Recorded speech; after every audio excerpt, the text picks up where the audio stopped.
কুমিল্লা বোর্ডে এইচএসসি পরীক্ষার প্রথম দিনে পরীক্ষা দিতে আসেনি ১,৭৯৫ জন। প্রথম দিনে বাংলা প্রথম পত্র পরীক্ষায় মোট শিক্ষার্থীর ২.৪২% অনুপস্থিত ছিল।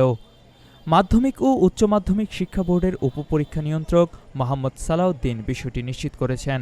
উপপরীক্ষা নিয়ন্ত্রক মোহাম্মদ সালাউদ্দিন জানান, বাংলা প্রথম পত্র পরীক্ষায় নোয়াখালী জেলার একজন বহিষ্কার হয়েছে। এছাড়া এ বিষয়ে মোট ৭৪,২৭৪ জন পরীক্ষার্থীর মধ্যে ৭২,৪৭৯ জন উপস্থিত ছিল। সবচেয়ে বেশি শিক্ষার্থী অনুপস্থিতির সংখ্যা কুমিল্লা জেলায়। কুমিল্লা শিক্ষা বোর্ডের তথ্য অনুযায়ী মোট ৯৫,০৮৯ জন পরীক্ষার্থীর মধ্যে ৫৭,৩২৪ জন মেয়ে পরীক্ষার্থী এবং ছেলে পরীক্ষার্থীর সংখ্যা ৩৭,৭৬৫ জন। ২০২৬ সালের এইচএসসির জন্য ১,২২,০০০ শিক্ষার্থী রেজিস্ট্রেশন করলেও ফরম পূরণ করেছে ৯৫,০৮৯ জন, অর্থাৎ প্রায় ২৭,০০০ পরীক্ষার্থী পরীক্ষায় অংশ নেয়নি বা নিতে পারেনি।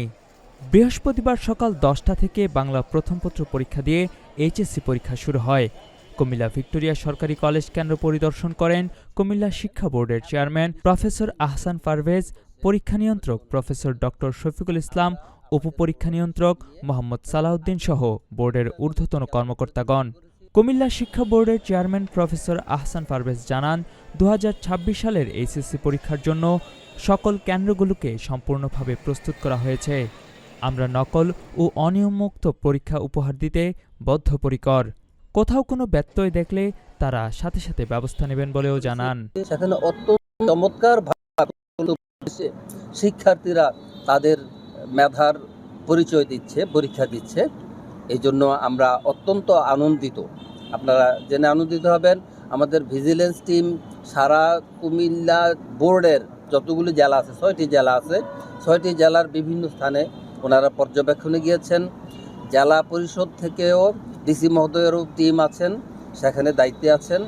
আমরা ইতিমধ্যে যতটুকু খোঁজখবর পেয়েছি সবগুলোতে ভালোভাবে পরীক্ষা হচ্ছে, ইনশাআল্লাহ চমৎকার পরিবেশে পরীক্ষা হচ্ছে। আর এবছর পরীক্ষার আরেকটি বিশেষ বৈশিষ্ট্য হলো সিসি ক্যামেরা নিয়ন্ত্রিত। সিসি ক্যামেরা দিয়েই দেখা যাবে, যেখানে আমরা ভিজিলেন্স টিম পৌঁছাতে পারিনি সেখানকার সিসিটিভি ক্যামেরা আমরা দেখলেই দেখে যাব যে কোনো অনিয়ম শিক্ষক অথবা শিক্ষার্থী কারোর পক্ষ থেকে হয়েছে কিনা। কোনো অনভিপ্রেত ঘটনা ঘটলে আমরা তার তদন্ত সিসি ক্যামেরা দিয়ে করে ফেলতে পারবো আরও নির্ভুলভাবে। কুমিল্লার কাগজ নিউজ ডেস্ক।